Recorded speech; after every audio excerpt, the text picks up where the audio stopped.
qu'il a définies. Mais ici, le Seigneur sait que les pauvres ont besoin de lui et il est venu résoudre les problèmes de pauvreté. Si tu penses que moi, je suis appelé à être riche, parce que la parole me le dit, alors le Seigneur est mieux placé pour résoudre ces problèmes de pauvreté. Si tu penses que tes capitaux doivent augmenter, approche-toi au Seigneur, approche-toi à la parole de Dieu. Ne te lamente pas. Moi, mon souci, c'est que ne te lamente pas. Ne te lamente pas, ne te fais pas, ne te mets pas la corde au cou. Crois au Seigneur Jésus. Vous savez que lorsque nous nous lamentons, les lamentations, c'est comme les murmures. Et lorsque nous murmurons, nous ne connaissons pas le Seigneur. Lorsque tu murmures, tu es en train de reculer au lieu d'avancer. Tu es en train de te mettre des barrières, de mettre des barrières devant toi. Or, la parole de Dieu, elle est claire. Et quand tu la proclames, je disais hier que la parole de Dieu est d'une puissance telle que nous ne pouvons pas comprendre. Tu proclames la parole de Dieu, les sorciers s'enfuient. Tu déclares ce qui est écrit dans la parole de Dieu et les chaînes tombent. Le Seigneur, je viens de le dire ici, pour proclamer aux captifs la délivrance. Il n'a pas seulement proclamé, mais il a aussi délivré. La parole de Dieu, elle est claire dans tous les domaines possibles. Les problèmes de cœur, il est venu résoudre les problèmes des cœurs brisés. Tu as été brisé par un problème dans la famille, dans la société, dans les entreprises, parmi les amis, ton cœur est brisé, même dans le couple. Le Seigneur est venu aussi résoudre les problèmes de cœur. Et le Seigneur est le mieux placé parce qu'il sonde nos cœurs. Il sonde nos reins et nous connaît. Il sait comment guérir un cœur brisé. Bien-aimés, des fois nous pensons que c'est difficile d'oublier certaines choses ou de pardonner. Mais c'est possible avec le Seigneur. Expose ton cœur au Seigneur, expose-le à la parole de Dieu et lève-toi pour pardonner. Celui qui ne pardonne pas est en train de reculer au lieu d'avancer. Tu ne peux pas avancer dans l'œuvre de Dieu si tu n'as jamais pardonné. Tu ne peux pas avancer dans tes affaires si tu ne peux pas pardonner. Tu ne peux pas avancer dans ton travail si tu ne pardonnes pas. Des problèmes de cœur, le Seigneur est venu résoudre et il les résout. Prends le temps de prier pour ton cœur. Prends le temps de le présenter à Dieu. De dire, Seigneur, moi je n'y arrive pas. Le Seigneur te rendra capable. La personne qui vous parle a prié pour son cœur un jour et a été capable de pardonner et de guérir. Alors quand je dis, je sais de quoi je parle. Je sais que moi j'ai eu à prier pour mon cœur. Vous dites, Seigneur, si tu ne touches pas ce cœur, il ne parviendra pas à pardonner. Mais le Seigneur m'a aidé à guérir. Quand je dis la guérison, c'est vraiment la guérison. Amen. Et tu regardes et tu oublies. Tu n'as plus cette douleur-là. Quand quelqu'un t'a fait du mal, tu as la douleur dans ton cœur. Le cœur souffre. Tu n'arrives pas à pardonner. Tu as de la haine des fois. Mais le Seigneur guérit. Le Seigneur guérit. Le Seigneur restaure. Amen. Amen. Il est venu pour guérir ceux qui ont le cœur brisé. Il est venu pour proclamer aux captifs la délivrance. Il y a des gens qui sont captifs des paroles qui ont été prononcées dans leur famille, par les ancêtres, par les anciens, par ceci, cela. Mais le Seigneur est venu pour proclamer la délivrance et le Seigneur l'a délivré. Amen. Des fois, vous voyez quand on prie pour des gens qui tombent là, des fois c'est la puissance de l'esprit qui les fait tomber, mais des fois ce sont des délivrances qui s'opèrent. Il y en a qui sont sous l'emprise de Satan, l'emprise du diable, l'emprise des mauvaises paroles, des choses qui ont été prononcées dans leur famille, depuis leurs ancêtres. Il y en a qui sont délivrés, mais il y en a qui ne le sont pas. La bonne nouvelle est que le Seigneur est toujours disponible. Il est venu pour délivrer, proclamer aux captifs la délivrance. Le Seigneur est aussi venu pour ouvrir les yeux aux aveugles. Bien-aimés, lorsqu'on ne voit pas, on ne peut pas aller de l'avant. Et la nécessité dont je parle ici, elle est à la fois physique, mais elle est surtout spirituelle. Je bénis Dieu pour la complicité de l'esprit qui a mis à cœur à mon mari de prier pour l'esprit de discernement. Le discernement des esprits. Lorsqu'on ne voit pas, on ne peut pas comprendre ce qui nous arrive. Nous devons avoir le discernement. Bien aimé, dans le livre de 1 Corinthiens 12, on parle des dons de l'esprit. Lisez ce livre-là, 1 Corinthiens 12. Aspirez aux dons les meilleurs. On est accablé et entouré des esprits, des mauvais esprits, et il y en a qui opèrent même en plein culte. Ils opèrent. Tu penses que la personne là, c'est un protocole, mais il vous envoûte déjà avant même que vous puissiez entrer à l'église. Tu penses que c'est un choriste, mais il est en train de lancer des flèches. Bien aimé, dans nos départements, nous sommes envahis. Laissez-moi vous dire ce qui est vrai. Nous devons avoir le discernement. Nous devons désirer l'esprit de discernement. Nous devons désirer tous les autres dons spirituels dont la parole de Dieu parle. La cécité ici, elle est spirituelle et elle est aussi physique. Que le Seigneur nous ouvre les yeux. Que le Seigneur nous ouvre les oreilles. Bien-aimés, je n'ai pas l'intention de faire peur à qui que ce soit. Le Seigneur a déjà tout vaincu. Alors nous combattons dans la victoire. Alléluia. Nous combattons dans la victoire parce que nous sommes enfants de Dieu, nés de nouveau et craignant Dieu. Si tu crains Dieu, le Seigneur va te montrer les choses cachées. Les choses cachées qu'on ne connaît pas. Et on a l'habitude, bien aimé, de chercher Dieu dans la prière et dans le jeûne. Ne négligeons pas le jeûne.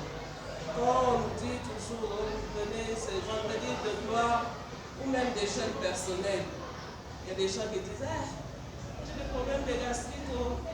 Vous savez que le jeûne là, c'est ce qui va guérir ton problème de gastrite.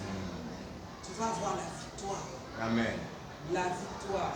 Ou alors, c'est parce que tu n'as pas encore vécu des problèmes sérieux, je m'excuse, où tu cherches vraiment la face de Dieu. Et tu dis en tout cas, quand tu as des problèmes, tu oublies de manger. Mais ce n'est pas seulement un oubli, il faut décréter des jeûnes et des prières. Nous devons prier, bien-aimés. L'heure est grave. Nous devons prier. Non seulement pour l'Église, pour nos familles, pour nos maisons, nous devons prier. Alors que le Seigneur nous ouvre les yeux, qu'il nous donne cet esprit de discernement, qu'il nous donne tous ces autres dons spirituels, afin que nous puissions travailler pour l'avancement de son œuvre et pour notre propre avantage. Amen. Amen. Il dit qu'il a été loin aussi pour renvoyer libres les opprimés. Bien-aimés, l'oppression vient aussi de l'ennemi. L'ennemi nous opprime, le diable nous opprime. Le Seigneur est venu pour envoyer libres les opprimés. Nous sommes libres, bien-aimés. Nous ne sommes plus sous l'emprise démoniaque. Un chrétien ne peut pas être sous l'emprise démoniaque. Le diable peut nous oppresser. Il peut nous attaquer. Mais il ne peut pas nous posséder. Amen. Amen. Amen. Nous sommes libres. Nous avons été affranchis. Et le Seigneur, la parole de Dieu dit, vous connaîtrez la vérité et la vérité vous rendra libre. Amen. La vérité vous affranchira. La vérité là, c'est quoi? Ce n'est pas une vérité à aller chercher dans des livres ou quoi que ce soit. C'est une vérité à chercher dans le livre qui est la parole de Dieu. Amen. Amen. Amen. Nous sommes libres de toutes ces oppressions-là. Le Seigneur est venu pour publier une année de grâce du Seigneur. Toute une année de grâce. Toute une année de grâce, alors que le jour du malheur, c'est un seul jour. Mais nous avons 365 jours, la grâce de Dieu, la grâce de Dieu, la grâce de Dieu. Or, le temps de la grâce de Dieu, pas une seule année. Nous sommes sous le temps de la grâce. Profitons de cette grâce. Profiter, ça veut dire alignons-nous. Mettons-nous en règle avec Dieu.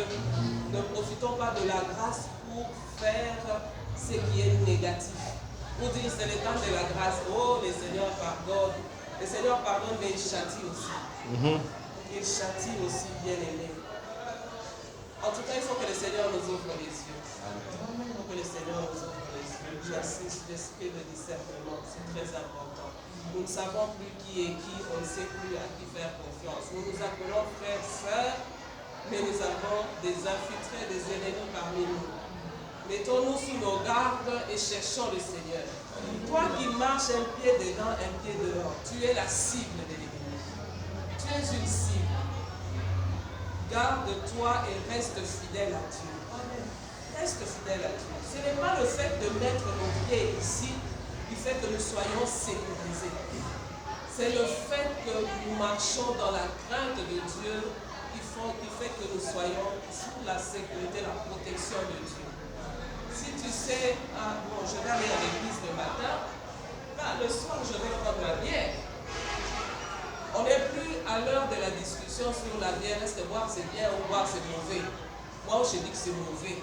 Parce que le Seigneur nous dit, soyez remplis du Saint-Esprit. Ne vous enivrez pas des vins, c'est de la débauche, mais soyez remplis du Saint-Esprit. Alors si une personne peut s'enivrer avec un verre, donc chaque fois que tu prends un verre, tu es ivre. Ça c'est moi. Mais la parole de Dieu veut que nous soyons remplis du Saint-Esprit. N'ayons pas une double vie. Quand tu as une double vie, tu t'exposes. Quand tu sais que tu as mal fait, demande pardon à Dieu. Nous sommes des saints, nous ne pouvons plus marcher dans la saleté. Que le Seigneur nous fasse grâce, bien-aimés. Nous avons besoin de cela. Pour ne pas te lamenter, tu dois marcher dans la crainte de Dieu. Si tu vis dans le péché, tu seras exposé aux lamentations tout le temps. En quoi est-ce que nous croyons? Si nous croyons à la parole de Dieu, alors nous devons nous aligner derrière cette parole pour la mettre en pratique. Bien-aimés, aujourd'hui, je n'aimerais pas beaucoup parler. Mais j'aimerais que nous puissions encore nous replonger dans l'adoration et à la fin, on va prophétiser sur notre propre vie.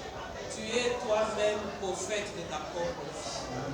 Des fois, on dit, on prophétise toujours, et puis quoi? Bien-aimé, persévère, proclame. S'il y a une promesse, déclare-la sur base de la parole de Dieu et tu la verras s'accomplir. Ce qui nous ferait, nous les chrétiens, nous les enfants de Dieu, c'est que nous nous fatiguons vite. Quand tu poursuis quelque chose, au bout d'1 mois, tu es fatigué. Au bout de 2 mois, tu es fatigué. Au bout de 6 mois. Mais il y a des choses qui se réalisent 20 ans après. Il y a des choses qu'on salue aussi de loin. Mais au moins, on a combattu. Et nous battons la tête haute. Amen. Nous allons d'abord nous replonger dans l'adoration. Je ne sais pas qui sait bien chanter. J'aimerais qu'on chante Mélodie venue du ciel.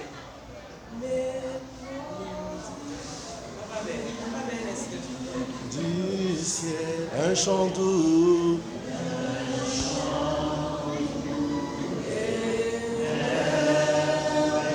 Tous les ans.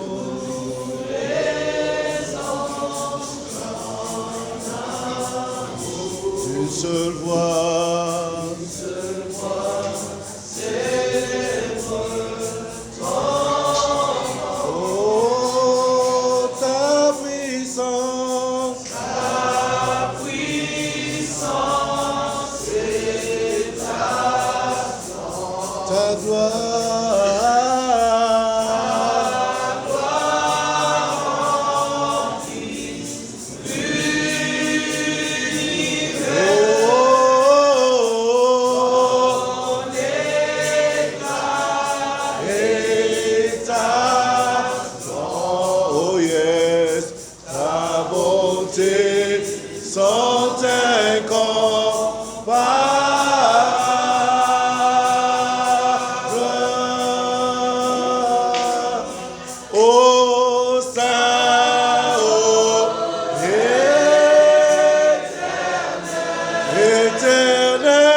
Tu règnes à jamais.